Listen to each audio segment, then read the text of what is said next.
Hi everyone. I'm Aparna from Asha24, and we'll be talking about state of education in India. Speak up, please. Yeah. So it's mainly based on three different reports that or four different documents that we researched, me and PJ. The first one is going to be ASR, which is annual state of education survey, which is conducted by Pratham. There are a couple of reports by the Ministry of HRD in India, annual reports for 2014. And DICE is also part of Ministry of HRD. And the last one, which covers the socioeconomic and caste census, is the census data which is collected in 2011 by the Indian government. So I will hand it over to PJ for the first part, which covers the socioeconomic and caste status census. Thanks. Hi everyone, I'm PJ from Asha24. The talk was supposed to be on both the education and socioeconomic status in India. And the best official data on the socioeconomic status was actually through the census in 2011, which incidentally just got released earlier this month. So it's 2015 July, the census was 2011, but this is when the data was officially released. So there is a lot of data, people are still waiting it, there's still interesting reports coming out all the time. But this is just to let people know that there is this available. If they're interested, just search for the socioeconomic and caste census India, and you'll find like a real wealth of information on what is the current state in India. So some of the very interesting things are, if you look at the number of households, out of 24 crore households in India, 17.9 or 74% of the households are classified as rural households. So a significant percentage of households in India are rural. 51% of all rural households derive income from casual manual labor. So that is something which we really have to take account of. That more than 50% of people living in rural India depend a large percentage on agriculture, so 30% on agriculture, which is usually defined as someone who also owns the land. And the rest of it, the 51%, are people who work in the fields, but they're mostly landless laborers or people who just work for manual labor. So around 80% of rural India is still dependent in one way or the other on agriculture. And that is something we have to keep at the back of our minds when we are thinking about what we think of as an average person in rural India, on what kind of demographics our projects are catering to or will cater to or should cater to. And only 10%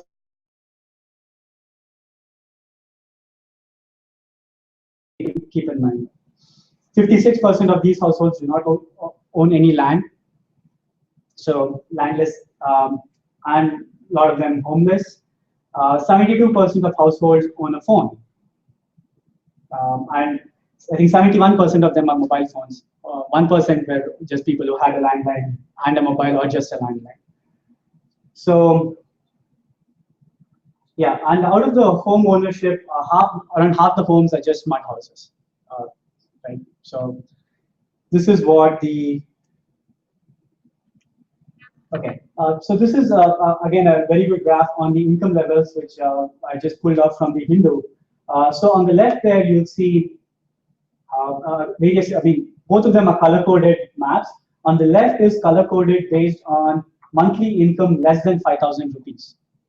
Okay, this is 5,000 rupees. It's what, $10 or less right now? Less than $100. And that's the monthly income for a family of 3 or typically 4. And you can see that you can see a lot of red there, and the orange and red start at about 70%, right? So orange is 70%, and then it's 80. Dark red is more than 80%. So a significant part of almost the entire country, the monthly income is less than 5,000 rupees. And on the right, you see where the monthly income of the highest earning member is greater than 10,000, and except for the states in the north, where it's greater than 20%, everywhere else it's 5% or 8% or 10, something like that. It's all less than 10%. This basically is the same data, but then shows it based on class divisions and others. And you can see less than 5,000, that is the blue, pretty much takes up the entire scale. This is again more of these statistics, which you can just see because we are running out of time and moving on to education. I'll probably skip this one. But one thing which I want to highlight in this is the highest level of education in a rural household. So that's this pie chart on the right. The blue on the 35% is illiterate. And then this 14% here is literate, but below primary level. So more than 50% of the country, they are basically either not going to school or gone below primary level. And then another close to 20% is just primary. So this is, again, the highest level of class they've gone to. And this says nothing about how literate they are, how well they're able to understand what they read, how well they're able to read, in fact, which are things which Aparna is going to talk about on the other reports. Thanks. All right. So first slide covers the MHRD annual report. This is the report for 2014. So this is a 200-page document which covers a lot of topics, including elementary education, secondary education, higher education, technical education, adult education, and so on. So everything under the big education umbrella. So whatever I'm presenting here mostly pertains to elementary education, kids of the age 6 to 14. The report mostly talks about new initiatives and what are the financial investments in each of these initiatives. And there are some tidbits about what progress has been made. So there was a few comments on, there was an initiative of building toilets in all the government schools, and there was some data on what progress they've made, how much money they've allocated. So I've just outlined a few of the interesting schemes as far as I was concerned, because these are things that we should be aware of, and we can look at our projects and see where we can actually take advantage of these schemes. So rather than investing our own money, we can file RTIs and such, and see if the government can actually take ownership of things that our NGOs are trying to do. So the first one is the Kasturba Gandhi Balika Vidyalaya. This is a residential primary school for girls from disadvantaged backgrounds. So these could be girls from the SC/ST communities, or financially unstable families, or migratory families. So they have opened about 3,600 schools in 28 different states, and about 3.5 lakh girls are enrolled in this particular scheme, which I found very interesting because I wasn't aware of this before. The second one, which pertains to access to the schools, is they have an initiative for transport and escort facilities under the Universal Access to Education scheme. So if there are kids in the tribal areas who have difficulty getting to the government schools which they're enrolled in, the government is supposed to provide transport facilities for that. And I know that a lot of our projects work around this initiative, so this is some scheme that we can also take advantage of. There were a list of initiatives which covered the removing gender bias from the schooling system. So how do we change the curriculum to remove all the gender bias? So I'm sure all of us have seen this, where there will be a picture of a woman who's cooking and the man who's going to work and such. So how to change the curriculum? And there was also some trainings for teachers for sensitization towards such matters. Obviously, there was a lot of it, and I'm not going to cover all of that. One thing that I want to mention is that most of the schemes that are listed down have absolutely no research backing to it, or at least no mentioned research backing, and they don't have any data on the expected improvements in terms of learning outcomes. So, and there are no controlled studies also being planned to evaluate the effects of such schemes, which I feel like it's something that is really required, because we need to know what works in our schools, and then we can focus the money on such a thing. Right. All right, on to the next slide. So there were only 2 measures that I found in the report which covered the quality of education in the schools. The first one was a program that was launched by MHRD to measure achievements for kids in classes 3, 5, and 8. and they performed baseline, midterm, and terminal survey. The very interesting fact about this table and study is that they do not mention what the numbers are and what they're supposed to be. I could not find this report on the NCRD website, but they do talk, and also that in the terminal survey was of a different format and at a different score scale. So there's no way for us to compare the three numbers, or at least the third number from the first two numbers. The third round was conducted based on something called the item response theory, which takes into effect the difficulty of the question, which is not considered in the classic test score measurement. So this survey was conducted in 17 different languages, and each of the tests had 14 multiple choice questions. So there were three parts to it. There was math, language, and environmental studies, and there are details on what all of these had in it. But when I went through the text, it sounds like it sounded reasonable to me as far as I'm concerned. And so I sort of, from the numbers, it looks like round 1 and 2 are percentages of scores based out of 100. Oh, sorry. Well, I'll put up the slides for you to look it up later. But even from the government reports point of view, which typically tend to be a little bit optimistic, the numbers still look like the students aren't scoring greater than 50% in most cases. So that gives you a little bit of an indication of where the quality of education lies, even from the government's point of view. Again, let's not focus on the numbers. I'll go over it. So there were two research studies that were done under the SSA, which is the Sarva Shiksha Abhiyan, which is Universal Access to Education. The first one was to see how many kids were actually enrolled in schools. And so they state that the number of out-of-school kids has gone down from about 7% to 3% from 2006 to 2014.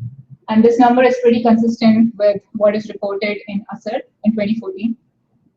So this is all good news for us because 97% of the kids are actually enrolled in schools. So that's great. They also had a test that was conducted to see the improvement in learning outcomes for different states. So what MHRD did was to provide training to the states as to how to conduct these surveys. And again, it covered children from the classes 3 to 8. And there was, I couldn't find too much information on what these tests were like, but it looks like they covered a lot of kids. So in Himachal Pradesh, they actually surveyed all of the kids who were enrolled in government schools, which is about 5 lakhs, and about 1 lakh students in Bihar. And again, the learning, the scores that are presented here are again like, you see that the scores start dwindling after the 7th standard. So in 8th standard, the kids are not performing at the level where they should be. That's a takeaway from this slide.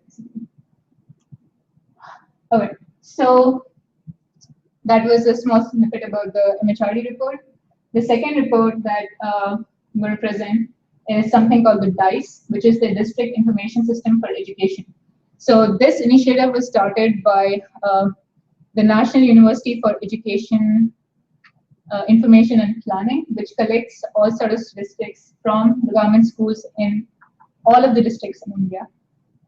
So most of the statistics pertain to enrollment, school infrastructure, teachers, how qualified are the teachers, and there's something called the Educational Development Index, and things like that. So they surveyed 14 lakh schools in 2013 and 14. And so again, this was like a big 200-page report with like tons of graphs in it. And I just picked out 3 which I thought were interesting. And their graph making skills leave something to be desired because it's very hard to figure out what color corresponds to what. But from what I understand, about 50% of this graph talks about the academic qualifications of the teachers. So from the graph, I conclude that about 55% of the teachers have a graduate or higher degree, which is great. But then there's also 20% of the teachers who are just higher secondary pass. I'm not sure how it goes with the minimum qualifications required to become a teacher in a government school, but this is what the survey said. So 20% of if 20% of the teachers are just high school pass, that there is some sort of an indication of how good the teachers are, and we all know that teachers are one of the biggest factors in quality education in schools. Right? The second one, which is interesting, was the enrollment status in rural areas. So the initial number that I showed you, which said that 97% of the students are enrolled in schools. But if you look at the urban area, at the rural areas, the number is still at like 73 or 74%. So about 25% of the rural kids are still not enrolled in schools, which is something that we should remember. Number is going down. Sorry? Number seems to be going down since 2008. Well, I mean, it's a survey, there'll be a margin of error, so. But also, didn't the previous report say that 97% of students So- were in primary? All over. All over, so it includes urban and rural areas. And this is just for the rural Probably areas. doesn't add up as, That's, I mean, These are independent studies, so yeah. And both like official government studies, official government reports, which say two completely different things. Right. But we've heard from other speakers that that is very, very true. okay. just showing the numbers as they are. Anyway, so that's something I find this interesting because when we look at other reports, we feel like all the students are enrolled in schools, but this is a government report, and so when we think of rural areas, it's actually not true. 25. When we look at 25% of rural areas in India, that's a lot of kids. So this is something that we have to keep in mind. The third graph is about retention rate at the primary level. So the retention rate has gone up, which is great. So it has gone up from 58% in 2004 to 82%. But that still means that we're losing about 20% of the kids in primary schools itself. So that's also something to remember. Okay, you obviously can't see any of that, but this is, let me just describe what this is, right? So they have data on every single district in India. So they have data pertaining to literacy, they have data pertaining to how many schools are there, primary schools, middle schools, higher secondary schools, how many government, private schools. They have data on infrastructure for all of these schools, and they have data on teachers for all of these schools. So this is actually great information because it's per district. So for me, it's interesting because when we now look at a project, we can actually look up the statistics and see, at least assess the needs of the area, which is great. So this infographic, this table is for the district that I grew up. So this is interesting. Some website. Yes, and all the links are here. So you can just look it up, and I can. I'll be happy to share any more information if you just send me. Oh, by the way, there's also this data is also present for the entire country. So that's another nice thing. So this is what I wanted to spend the most time on. Let me just open it.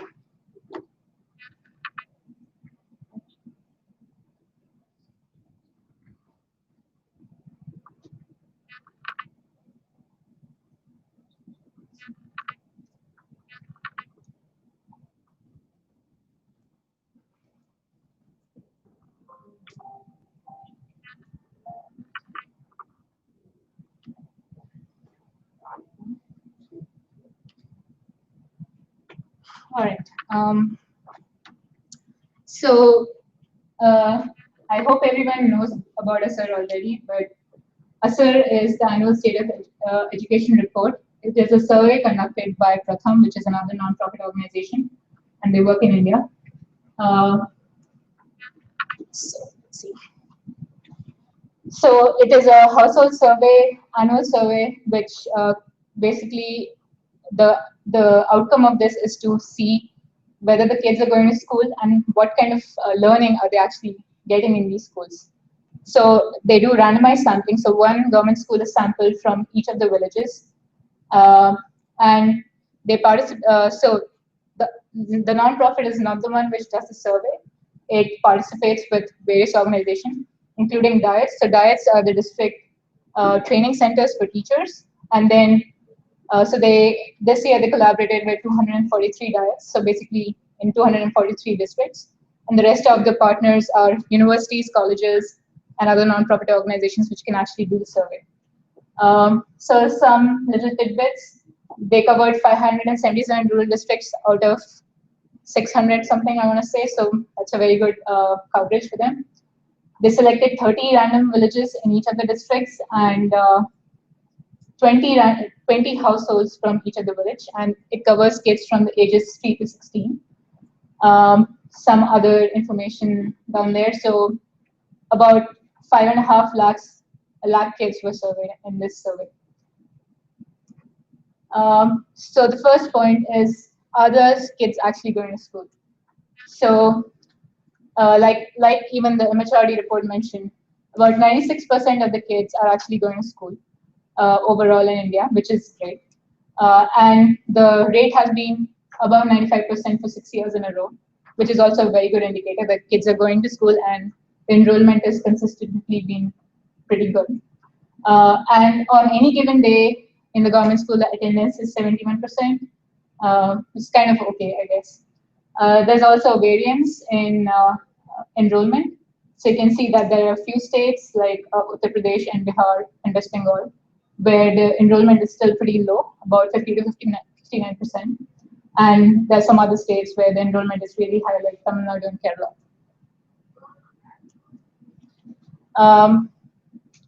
So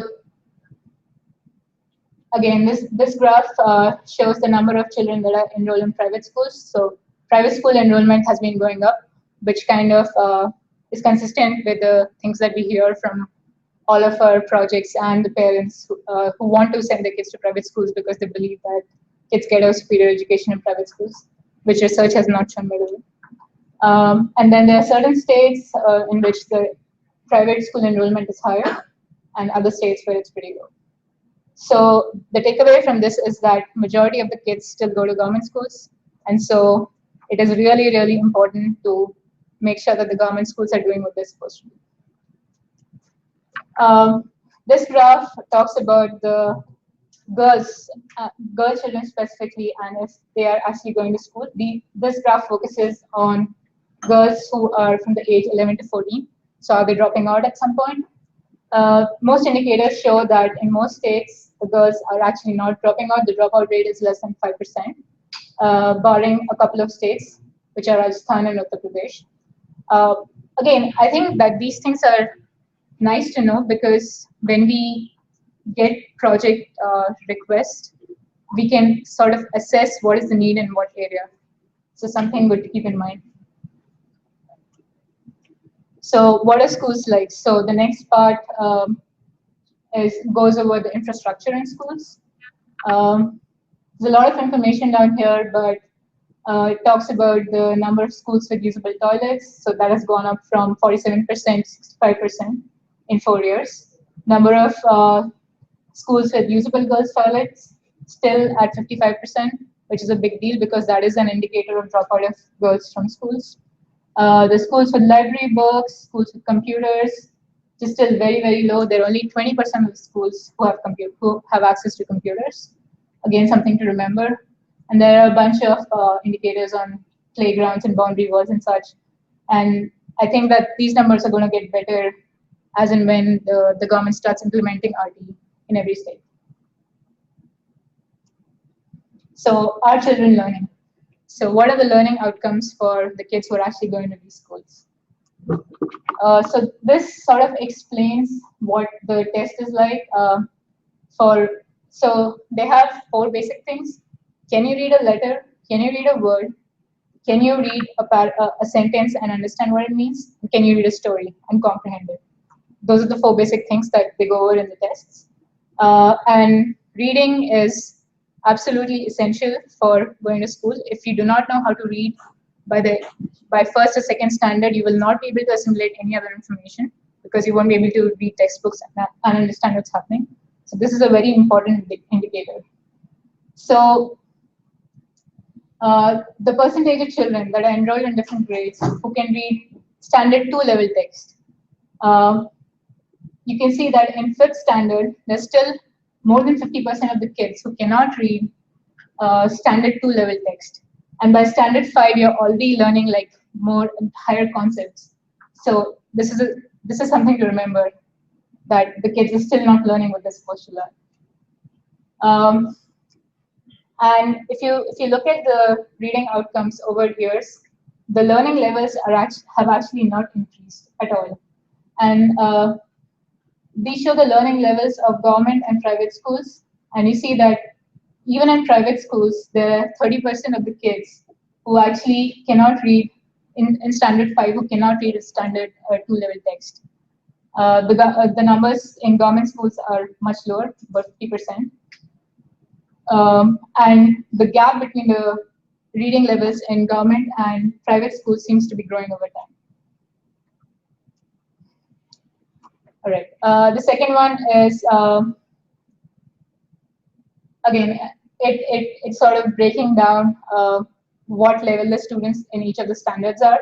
So in standard 5, there are still 5% of students who can only read the beginner at the beginner level, which is they can barely read a letter. There are 12% of the students who can just read a letter, and there are 14% of the students who can just read a word and cannot read. So when I say just read a word, that means that that's the highest level of reading skill. They cannot go from a word to a paragraph. So take away from this, kids' reading abilities are not where they should be. And so Pratham has some thoughts on what they should do for increasing reading skills. So they basically say that you cannot just push them by age into a class. You need to group them by level ability of reading, and then go from there. And all of the schools that we all who grew up in India went to, you just go from one standard to the other, and the teachers never check what level you're at. And I guess there are no tests now till 5th standard, so it's pretty much no way for them to like check. They can check, but there's no way for them to prevent or like do some interventions. So that's sort of interesting. They want to with the policy level with the government, or No, they're just making recommendations. okay, because I mean with most government schools, at least with the projects I work with, I guess the idea is there was no exam like you mentioned, and then they would make it all the way from like Right. class 9 or 10. Right. So then I guess is there a discussion, Asha, Pratham, elsewhere with policy levels at all? Because otherwise we can make recommendations and go nowhere. So there is some provision of activity-based learning in RTE, but I don't think I know of any intervention for slow learners, as far as I know. So I know that. one thing is what they're trying to do through the Asha test is try to present the state of education, right? And then go to the government and say this is what it is, so you guys need to do a better job.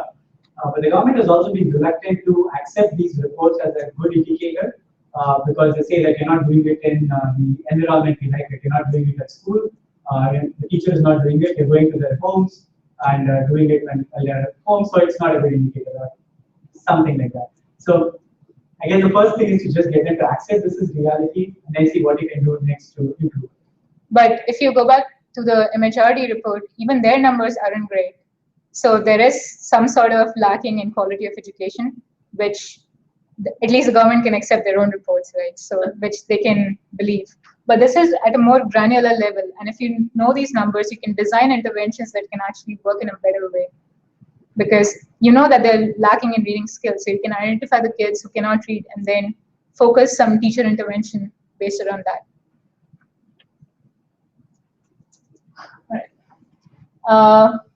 Again, what can be done to improve basic reading levels? So at least Pratham feels like they should make standard 1 more effective and teach kids how to read really well in standard 1. Of course, they do not have any more detailed opinions than that. But they say that you could assign the best teachers in standard 1 so that the kids actually learn. The goals can be clearly stated, so maybe you do an exam at the end where you say that you have to be able to read X, Y, and Z. Work with parents, encourage reading at home. Things like that. The numbers those numbers have really increased. Yeah, they have. So The triple. yeah, so all of the indicators show that, well, but not all, but many of the indicators show that there has been improvement, and which is great. Which No, the other way. In fact, learning levels are going down. Yeah, this one is really bad. It says the percentage who cannot read has Is that right? cannot recognize letters. It's gone from 30 I to think 30. that's taken with a grain of salt because the number of people who were enrolled in 2010 will also be Maybe. higher.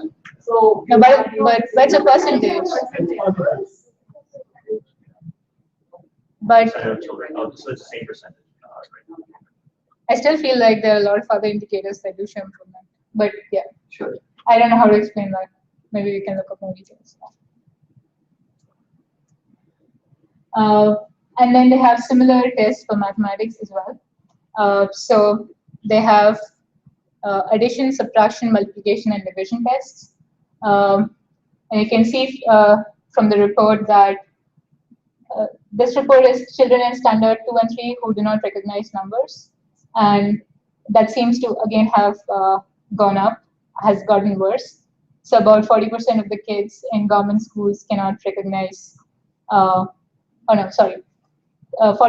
of the kids in standard 3 cannot recognize numbers till 100, and about 20% of the kids in standard 2 cannot recognize numbers from 1 to 9. And I guess class 3 or 4 is where you start learning to add and subtract. So again, if you don't know how to recognize numbers, you're not going to move anywhere ahead in that. So again, standard 1 and 2 is where a lot of focus should be, because that's where you get these fundamental skills which will help you learn in later stages. So that's a percentage of children who can do division. Division seems to be the hardest thing to do somehow in all the reports that I've seen, which I guess is understandable. So the percentage of children in rural areas who can do subtraction, it does move up from standard 3 to 5, but even in substandard, you cannot, 50% of the kids cannot do basic subtraction. And I guess you start learning like more linear algebra kind of concepts from standard onwards, so it's obviously not going to help. And there's the division part. So even in standard 8, more than 60%, more than 50% of the students do not know how to divide. Like you do simple division. This is not a long division or decimal point division. It's basic division. So how much do kids gain over time? So this graph shows kids who can do subtraction, standard 3 to standard 6, and that number seems to be going up, which is good. But so you can see that more than 70% of the kids in 2011 from standard 3 can actually do subtraction. I don't know what else to see. I think this is another example of things from the Yeah. Well, it says the performance of each subsequent cohort is worse than the one. Yes. each, yeah, Oh, so yeah. which is gone down year after year. The percentage of kids who can do subtraction. So if you, each line is a particular cohort, so 2009, etc. No, I don't think so. The line is actually standard 3, standard 4. So No, that's all standard 3 actually. That's as they go through each class. But as they go down, you say like the kids Go from year to year. They're starting at a lower level. did better than the kids in 2014. Yeah. So actually, this graph will depend on where the survey, what time the survey was taken, because kids tend to do worse at the beginning of the year. Yeah, that is good. I mean, math seems to be doing better than reading. Yeah. I guess so. But I think this goes back to the right point I was trying to make is if you have, say, previously in 2010, you have only 5 schools, right? And the average is pretty good. And And then you have your areas where you introduce more schools, but those kids are starting off, they tend to bring down the overall numbers. And that's what we see with our projects. Like we have, say, 5 or 6 districts, and suddenly we have schools which never existed that come into the picture and they get into the survey, but those kids can't at all compare. They bring down the overall level. So I think a systematic study within a given area as a function of time would help us. So they actually do have those reports. All of these numbers, they have all of these numbers pertaining to a given state. Yeah, And also pertaining to a district. So there's that granularity. So within the preference survey? yes, there is. So they have roughly, I mean, probably differs from district to district, but what is the coverage in the districts? They went to every school? They covered. They didn't go to schools. They did a random sampling. So they Households. went to households. Yeah. So they did a random sampling of the households. They covered 577 districts out of, I believe, 650 something. So the coverage is pretty good. And the number of kids they're covering, even in absolute numbers, has been increasing. So they're getting that larger sample. That will bring it down eventually. So I think this is the last slide. So they have a final set of recommendations for improving learning outcomes. So there's a strong focus that needs to happen in standards 1 and 2 to ensure that the kids actually have the basic skills to learn as they go forward. And there are about 55 million children who are in standards 1st and 2nd. Second thing was, I believe from the surveys, that kids should be encouraged to speak up and discuss. And peer learning is studied to be really, really important. So they need to talk amongst each other. And by the end of standard 2nd, they should be at least able to read simple sentences and write their own thoughts, and should be able to do operations with numbers up to 100. Standards 3rd, 4th, and 5th, they need immediate attention because they are not at the level where they should be. So there have to be certain interventions that have to be done for these kids to come up to the level where they should be. And again, they sort of insist that you should have clear focused goals so you can actually work towards them. And the parents should also be involved in this, because learning not only happens at schools, it also happens in the households. So You see any statistics on how big class sizes are? those numbers are in the DICE reports, so you can look at that.